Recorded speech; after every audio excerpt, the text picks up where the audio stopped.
Bueno, ¿se ve la presentación, chicos? Sí, sí se ve. Bueno.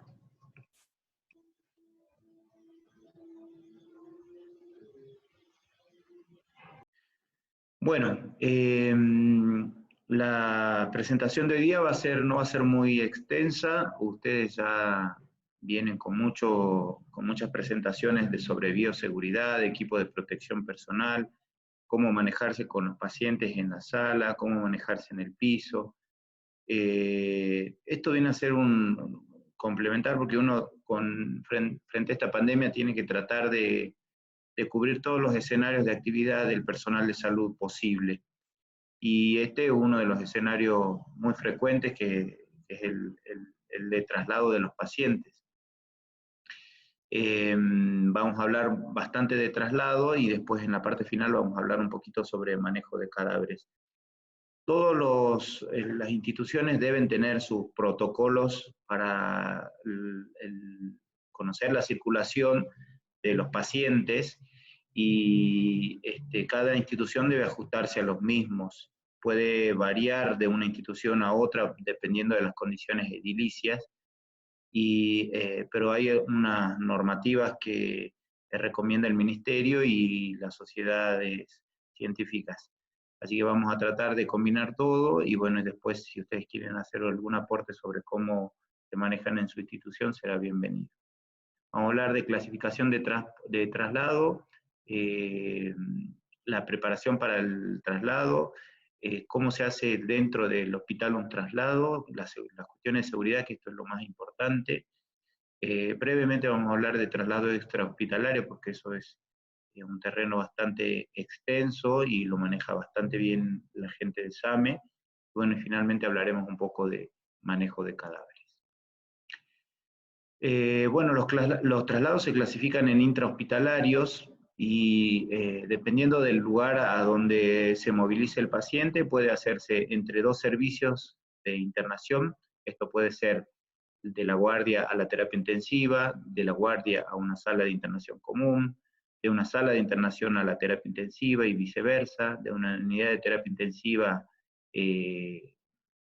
a la sala y después hacerse estudios, sería el segundo tipo de traslado. ¿Qué estudios pueden necesitar estos pacientes? Que necesiten radiografías cuando estén en la sala y los equipos portátiles no puedan ingresar a las unidades donde están internados los pacientes. Siempre se prefiere que se hagan estudios al pie de la cama del paciente. En terapia intensiva la mayoría de las terapias tienen equipos portátiles para no movilizar a los pacientes, eso es lo que se prefiere. En algunas instituciones se dispone de tomografía y en ese caso sí se necesita la salida del paciente de las unidades. En algunos casos el paciente puede llegar a necesitar métodos diagnósticos como hemodinamia. Saben que estos pacientes tienen propensión a desarrollar patologías como ACVs o infartos cardíacos, y uno debe estar preparado para eso. Y tampoco hay que perder de cuenta, tampoco hay que olvidarse que los pacientes, nosotros estamos hablando siempre de pacientes con infección por coronavirus, con una internación por la patología. Pero en situación de circulación no debemos olvidar que los pacientes pueden presentar cualquier otro tipo de patología. Un paciente que está colonizado sin síntomas respiratorios tranquilamente puede sufrir un accidente, tener una apendicitis, sufrir un infarto, y se debe realizar todos los estudios que necesite el paciente, para lo cual todas las instituciones deberían estar preparadas frente a esa contingencia que por el momento en Jujuy no tenemos. Bueno, y después el traslado al quirófano también debe hacerse rigurosamente. Los pacientes pueden llegar a necesitar traqueostomía, bueno, y en algunos casos, como les decía, pueden complicarse con patologías que necesitan intervención quirúrgica. De lo posible, siempre que se piense en el traslado de los pacientes, hay que tratar de tener un plan y un circuito por el que circulen los pacientes. En el Hospital San Roque, la gran mayoría de los pacientes van a ser o sospechosos o pacientes confirmados, así que es probable que se manejen con el mismo circuito en toda la institución. pero en otras instituciones donde se maneja mucho paciente sin sospecha ni confirmación, es necesario delimitar sectores por los que circulen los pacientes. Esto en la medida que sea posible, porque las condiciones edilicias no suelen permitir esto de tener un área para pacientes con coronavirus y exclusiva y otra para pacientes que no, y terminan teniendo zonas comunes que se deben tratar de señalizar los circuitos por los que van a transitar los pacientes. Es el símbolo de residuos biológicos, de sustancia biológica peligrosa, que debiera colocarse en los sectores que se van a designar a tal fin. Un ejemplo de esto pueden ser los ascensores, que se van a preservar solamente para el uso de pacientes con sospecha o confirmación por COVID-19. Y otro tipo de traslados son los traslados extrahospitalarios, que dijimos que no vamos a andar mucho en esto, adelante vamos a tocar un poquito, y se subclasifica en traslado primario, o aquel que se hace desde sitio extrainstitucional hacia una institución hospitalaria. Puede ir la ambulancia siempre va a ser el vehículo que interviene, y puede llevar pacientes desde el domicilio al hospital o desde la vía pública.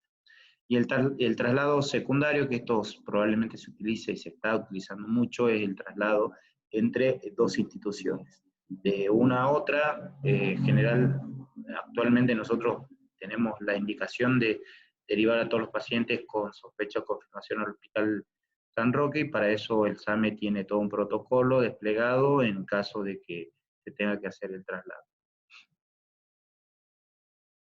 Bueno, antes de que se haga el traslado del paciente se deben liberar todas las áreas, se debe liberar a todo el personal que vaya a participar en el traslado de un paciente.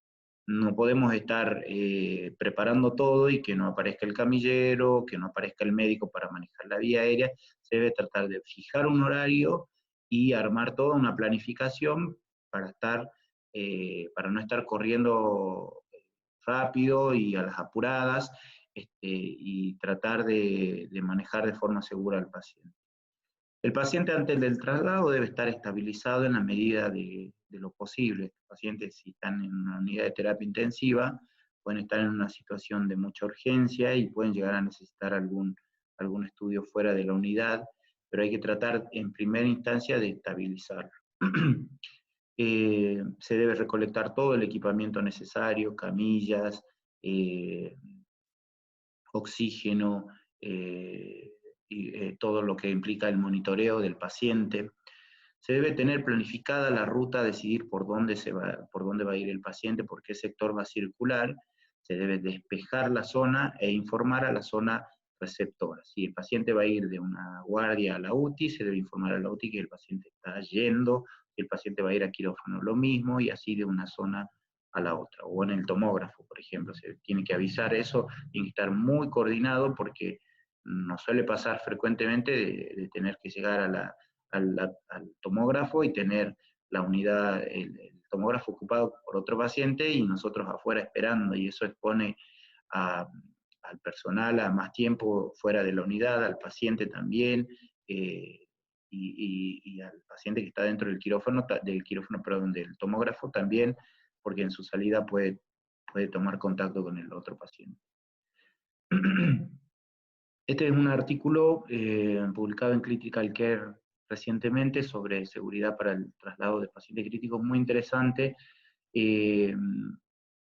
Para el abordaje del paciente hace una subdivisión en 5 puntos para que uno pueda entender cómo hacer un traslado seguro de los pacientes, que son la seguridad, cuestiones relacionadas a seguridad del personal sanitario, relacionadas a seguridad del propio paciente, relacionadas a seguridad de otros posibles espectadores casuales en el transporte, esto es algún familiar que esté circulando, pacientes en los pasillos, gente de administración, etc. Después, también esta guía, este review habla sobre tener planes de contingencia para cuando ocurra algún problema durante el traslado, y finalmente da algunos aportes sobre cómo decontaminar el sitio por donde circuló el paciente. ¿Qué dice sobre la seguridad del paciente? Perdón, del personal, que es lo que tenemos que, en lo que nos tenemos que centrar durante los traslados. En todo en realidad, pero en primer lugar esto. Bueno, ustedes ya hemos hablado bastante sobre equipos de protección personal durante el traslado. Todo el personal debe contar con el mismo. El equipo de protección personal debe estar adecuado al tipo de traslado que hagamos. Si trasladamos a un paciente intubado, el riesgo de exposición frente a una desconexión puede ser alto, en particular con el que manipule la vía aérea, así que el equipo de protección personal debe contar con medidas estándares, las de siempre, que incluyen el lavado de manos, el uso de camisolín, guantes, etc. Precauciones de contacto, precauciones por gotas y precauciones respiratorias. Es decir, el personal que haga el traslado de pacientes intubados tiene que estar con barbijo N95. Al paciente uno debe tratar de reducir la posibilidad de contaminación ambiental mediante la colocación de un filtro de alta eficacia en el tubo endotraqueal, evitar todas las desconexiones que sean innecesarias, y como le dije antes, el paciente debe estar estabilizado previo a su traslado, con toda la aspiración de secreciones que hubiera necesitado hechas previamente, y el personal que se necesita para este tipo de traslado depende de la gravedad con la que esté el paciente, pero casi siempre va a incluir un camillero y un médico, y en algunos casos, cuando el paciente está muy complejo y el traslado no se pueda postergar por algún motivo urgente, puede llegar a necesitar inclusive que esté acompañando un personal de enfermería. Ahora, si el paciente no está intubado, el equipo de protección personal incluiría medidas estándares, más precaución de gotas y de contacto. Estos pacientes además tienen que tener, como vimos en la clase de oxigenoterapia, si están con oxígeno deben estar con o bigotera o máscaras de reservorio, y siempre por encima de ellos tiene que estar con un barbijo. Y en el caso de un paciente que no tenga insuficiencia respiratoria y se tenga que trasladar y está internado por otro motivo, se tenga que trasladar, el paciente siempre tiene que tener un barbijo quirúrgico.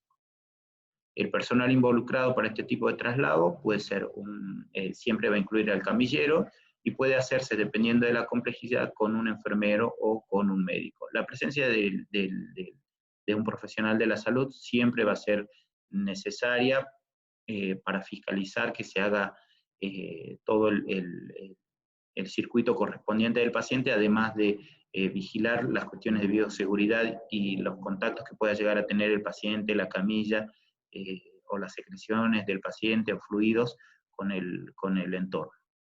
Y todo eso lo puede hacer mejor un personal de la salud que si mandamos al camillero solo, como suele hacerse con los pacientes que no tienen infección por COVID.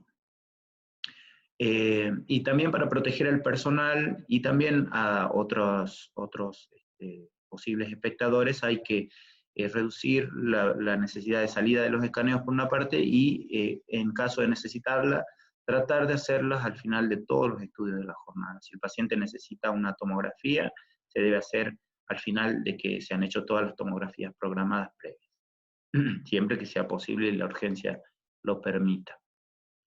Ahora, en relación a seguridad del paciente, hay varias cuestiones a tener en cuenta. Puntualmente para el traslado hacia la UTI desde la guardia o desde el internado, el paciente debe trasladarse precozmente cuando reúna los criterios de internación, y no demorar el ingreso a la UTI, porque el paciente puede sufrir complicaciones durante el traslado.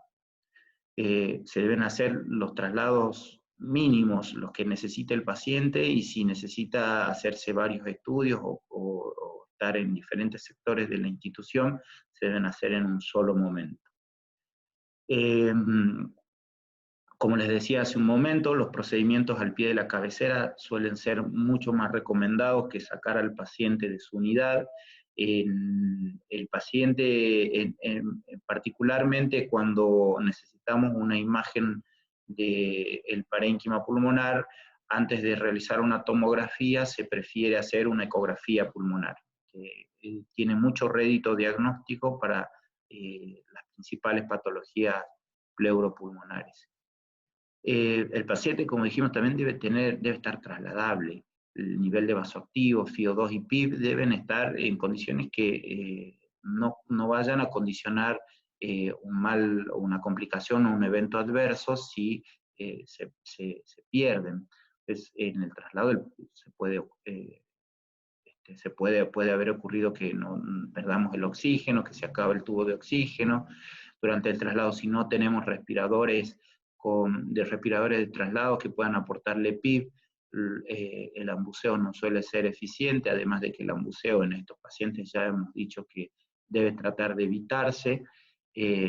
Los vasoactivos las bombas de vasoactivos pueden llegar a pararse, los perfus pueden llegar a ocluirse, a funcionar mal, y si el paciente está con dosis alta de vasoactivos, lo puede implicar hasta el fallecimiento del paciente. Así que siempre hay que medir riesgo-beneficio para no exponer al paciente a eventos adversos. Siempre tiene que estar monitorizado. Lo mínimo que tiene que tener un paciente es un saturómetro, pero pueden disponerse algunos otros métodos más, llevarse un tensiómetro y eventualmente un monitor electrocardiográfico. El respirador de traslado es muy importante en Jujuy.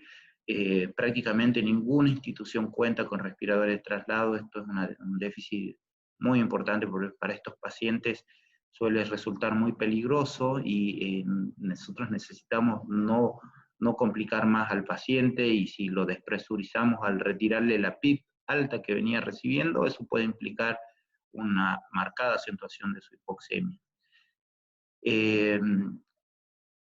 Bueno, y la comunicación permanente, el camillero debe estar con el handy, walkie-talkie, o un celular, o lo que sea, para ir hablando con todo el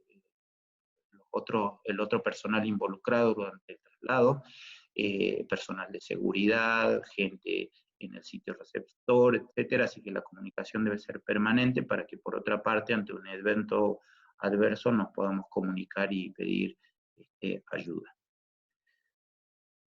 El espectador casual. El espectador casual se le suele llamar a todo lo que no sea personal de salud y que pueda llegar a estar expuesto por estar en el mismo entorno por el que circula un paciente. Esto es, familiares, otros pacientes, personal administrativo, y bueno, hay que tratar de evitar también la contaminación o la propensión a infección de estas personas. Para esto debe haber una ruta planificada que debe ser sencilla, debe ser la ruta más corta y debe, como dijimos, estar bien planificada. Las puertas deben estar todas abiertas y debe haber un personal de seguridad indicando, liderando la circulación de todos los transeúntes, despejando las zonas de los pasillos y dirigiendo todo el tránsito mientras el personal de salud va trasladando al paciente. Siempre se debe evitar el contacto con el entorno, por lo menos mantener una distancia de 2 metros, que es el ideal. De esta forma evitaríamos la contaminación por gotas. Ustedes saben que si el paciente tose o estornuda, puede llegar a generar gotas que llegan hasta 2 metros alrededor suyo. Así que traten de mantener esa distancia. Cuando no sea posible, el personal de limpieza debe estar yendo detrás del paciente y el equipo de salud, viendo todos los puntos donde hubiera contacto para después limpiarlos y mantener la zona limpia. El personal de seguridad acá toma un rol importante y también debe estar con una mascarilla quirúrgica y mantenerse a 2 metros del paciente siempre. El cuarto punto del que habla el artículo que les mencioné hace un momento, es de tener planes de contingencia frente a alguna complicación.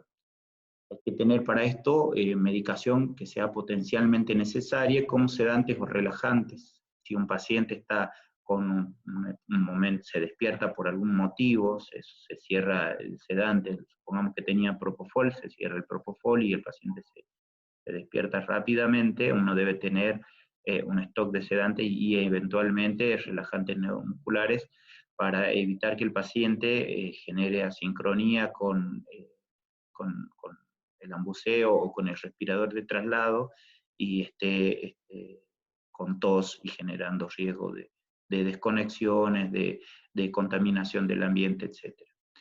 Los vasoactivos también deben estar siempre disponibles. La medicación para un eventual paro durante el traslado también se debe disponer llevarse durante el traslado. Los vasoactivos hay que tener muy en cuenta que se pueden acabar. Esto es algo que se debe hacer en un checklist inicial, de no mandar a un paciente con un goteo a punto de finalizarse, porque después esto nos hace correr rápido y el paciente puede exponerse a hipotensiones severas. En la medida de lo posible, llevar a acompañar a todo el traslado de un cardiodesfibrilador por si el paciente presenta una complicación durante el traslado o en la zona de recepción. Bueno, si llega el paciente por algún motivo a necesitar un ambuceo, esto es pacientes que van con mucha, esto no debería suceder en realidad, porque un paciente que no está con franca fatiga respiratoria debería ser primero intubado en el lugar antes de trasladarlo a otro sitio. Pero, por ejemplo, cuando el paciente ingresa a la guardia y está con una marcada dificultad respiratoria, puede llegar a necesitar un ambuceo, y en caso de requerir de ambuceo, que no solemos usar en este tipo de pacientes, pero en caso de requerirlo, deben colocar un filtro de alta eficiencia, que son los mismos filtros humidificadores de alta eficiencia que se usan con los pacientes intubados. Hay que tener planificado qué va a pasar con el paciente, si llega a perder el acceso vascular, quién va a canalizar, tener visualizadas en lo posible los accesos vasculares más rápidos.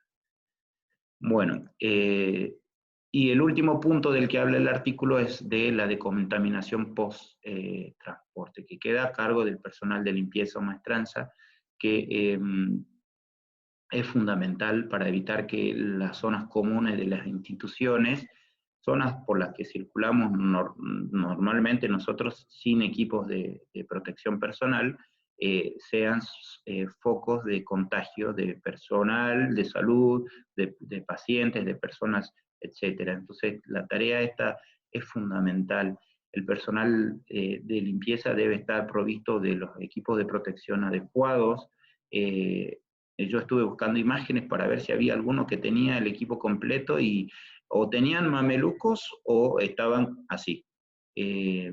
Suelen ser uno de los puntos más débiles del personal de salud y son, por supuesto que se los capacita siempre, pero los equipos de protección personal a veces escasean, y uno de los puntos de los grupos a los que se les reduce la provisión es al personal de limpieza, y esto no debiera ser así, porque ellos son los que están muy expuestos a los fluidos de los pacientes. Cuando un paciente sale de una unidad después de haberla dejado totalmente contaminada, el personal de limpieza debe tener todo el equipo de protección personal que corresponde, ¿sí?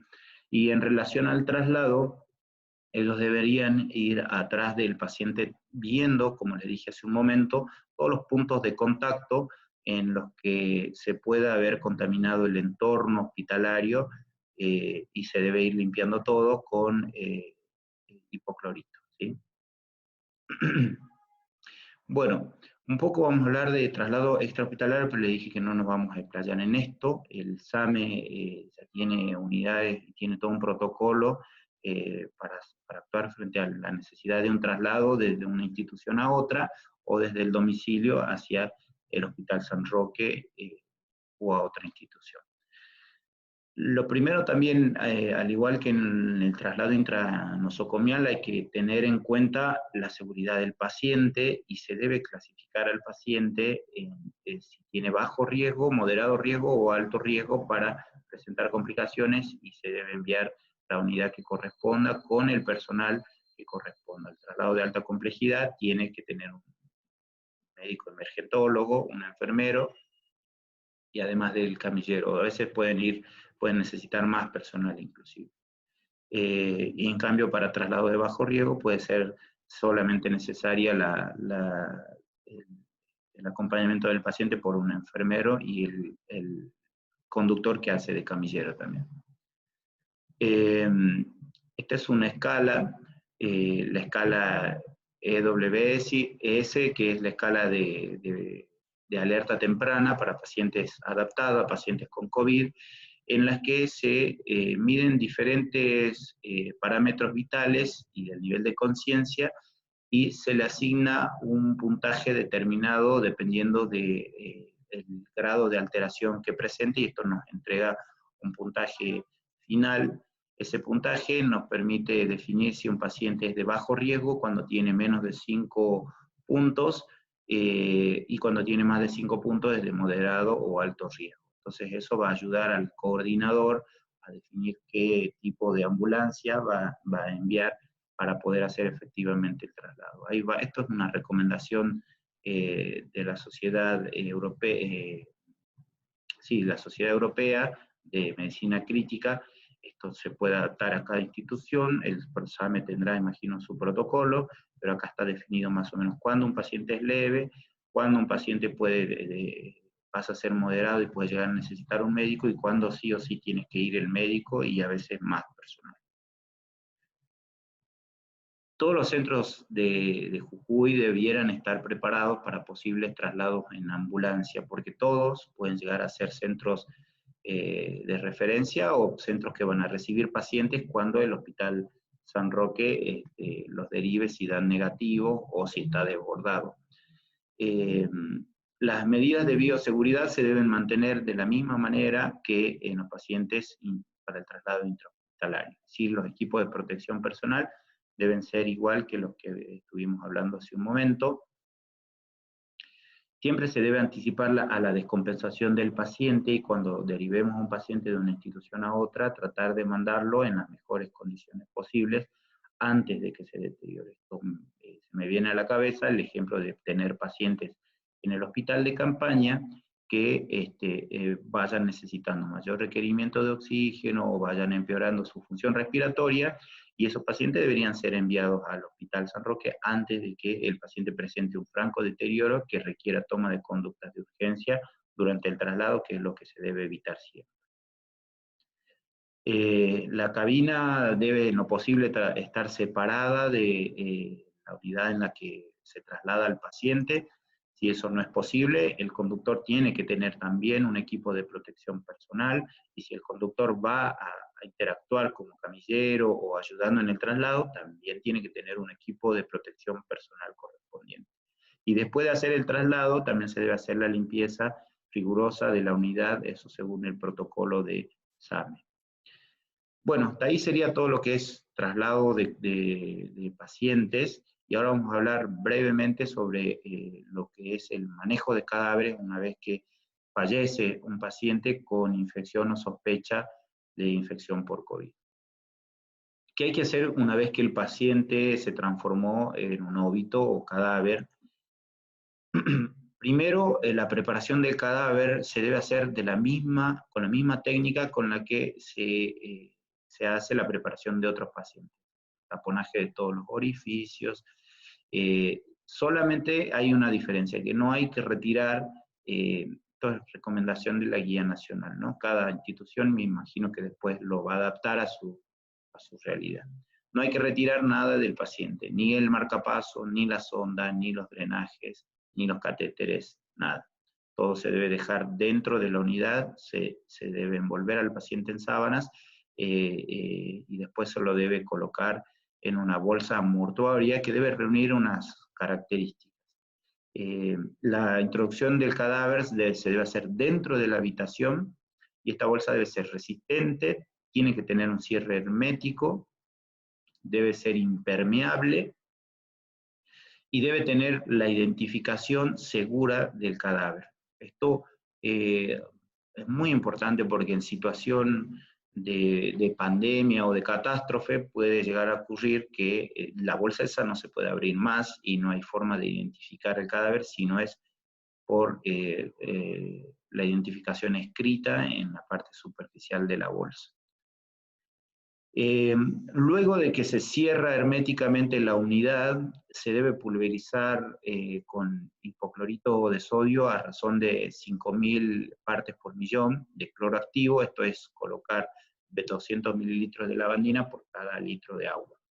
Eso se debe hacer dentro de la unidad y una vez que se hace eso, ya el paciente, perdón, el cadáver y cubierto por la bolsa, quedan en condiciones de ser trasladados de forma más segura. De todas formas, para el traslado al depósito mortuorio se deben mantener igual, todos los que hagan el traslado al depósito mortuorio deben mantener las precauciones estándar y de contacto. Una vez que el paciente ha fallecido, ya no tenemos más la posibilidad de gotas ni la de aerosoles, así que no es necesario ni el barbijo N95, ni mantener la pantalla facial por las gotas, ¿sí? Sí hay que mantener las precauciones por contacto, es decir, bata impermeable, guantes rígidos, barbijo quirúrgico y eventualmente la antiparra no sería tan necesaria, pero bueno, eso se puede llegar a utilizar si está disponible. ¿Qué se hace con relación a los familiares? Nosotros tenemos en realidad en todo el mundo hay una política muy dura en relación a esto para evitar la diseminación de la infección y los familiares de entrada no tienen acceso a las visitas y los pacientes suelen fallecer aislados y solos y los familiares necesitan tener su momento de despedida de su difunto, así que se debe permitir la despedida de los familiares, siempre y cuando se reúnan estas condiciones.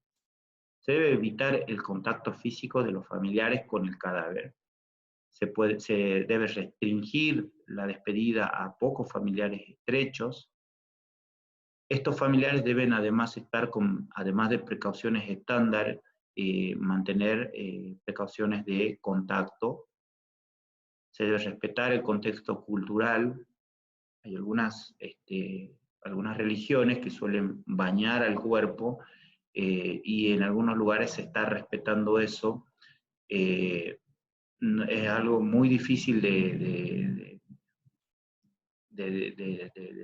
respetar, pero bueno, hay que discutirlo caso a caso, pero en algunos países sí se lo está permitiendo, siempre y cuando todo el personal interviniente en los procesos rituales esté con las debidas medidas de protección que correspondan. La despedida del familiar se hace antes de introducir el cadáver a la bolsa mortuoria, si no, no tendría mucho sentido, y se deben evitar todo tipo de tanatopraxias o tanatoestética. Esto es maquillar al cuerpo, vestirlo, etc. ¿Qué otras consideraciones? El certificado de defunción debe tener el diagnóstico expreso. Puede suceder que fallezca un paciente que no está identificado, y en ese caso el óbito del cuerpo se debe acompañar de fotografías y huellas dactilares. Si llega a necesitar una identificación por huellas dactilares, el personal que lo haga, el oficial de la policía que lo haga, debe además tener un equipo de protección con medidas de cuidado estándar y de contacto. El cuerpo se puede cremar o inhumar de forma indiferente, no hay ninguna recomendación sobre esto. Esto depende de las preferencias de la familia. La gran mayoría opta por hacer la inhumación. El traslado al mortuorio o a la morgue se debe hacer con un protocolo, informando a todo el personal que interviene durante el traslado. Los cadáveres dentro del mortuorio deben permanecer en un sector de aislamiento separado del resto. y cuando se proceda a la inhumación, esto en relación al cementerio, debe hacerse la identificación y el registro de las tumbas adecuadamente, se debe hacer un aislamiento de los predios donde se va a hacer la inhumación, se debe cumplir con las normas de salud pública, bioseguridad y el respeto por la diversidad y la no discriminación.